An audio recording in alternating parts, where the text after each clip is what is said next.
Before Hitler's tanks rolled into Poland, before London was bombed, before the mushroom clouds above Japan, the world was already careening on a dangerous path. A path lined with humiliation, desperation, and the desire for revenge.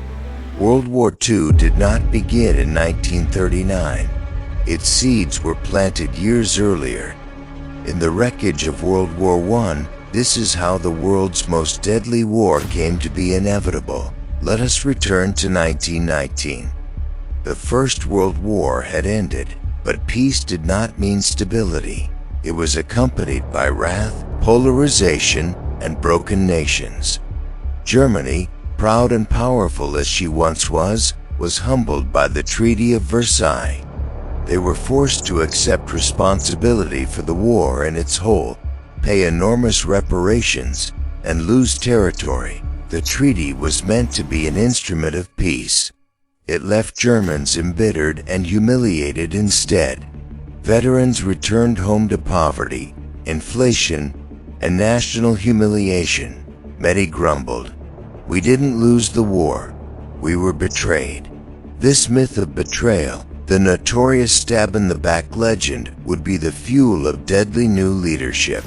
And in that fury, a man named Adolf Hitler made his bid. Germany was not the only country in trouble. The entire world was shaken. In Italy, Benito Mussolini promised to restore Roman greatness for the sake of fascism. In Japan, the military commands desired expansion, dreaming of an Asian empire.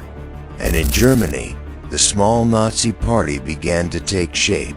Hitler was a disappointed artist, an army officer with no future, but he had one powerful weapon, Hitlerreich.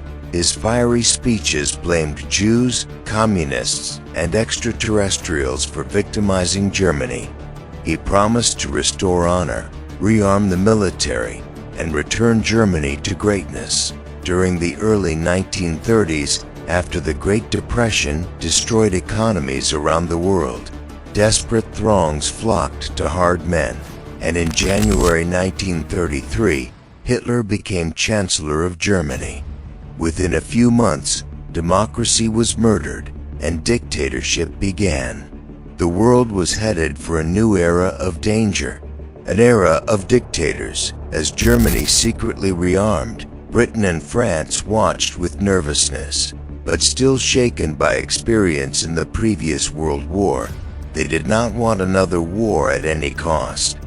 Meanwhile, Japan invaded Manchuria in 1931, and thereafter opened full-scale war in China by 1937, killing civilians in atrocities like the Nanjing Massacre. Italy, led by Mussolini, invaded Ethiopia in 1935 in disregard of the League of Nations. The so-called international community condemned these acts, but took no action to stop them. Appeasement was the policy. The theory was, give the dictators what they want, and maybe they'll be satisfied. But history would go on to show, dictators are never satisfied. And by the late 1930s, the world was a powder keg. Germany had already invaded the Rhineland. They had absorbed Austria in the Anschluss of 1938, and at the Munich conference, Britain's Prime Minister, Neville Chamberlain, gave Hitler the Sudetenland of Czechoslovakia, believing he had achieved peace for our time. But behind Hitler's smile, war plans were already on the drawing board. The world yearned for peace. Hitler yearned for conquest. The storm was gathering. September 1st, 1939. The tanks rolled in from Germany.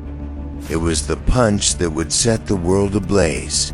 But how did Hitler do it so fast? And why could the world's mightiest powers not stop him? That's the story of Part 2. The Spark. Hitler invades Poland.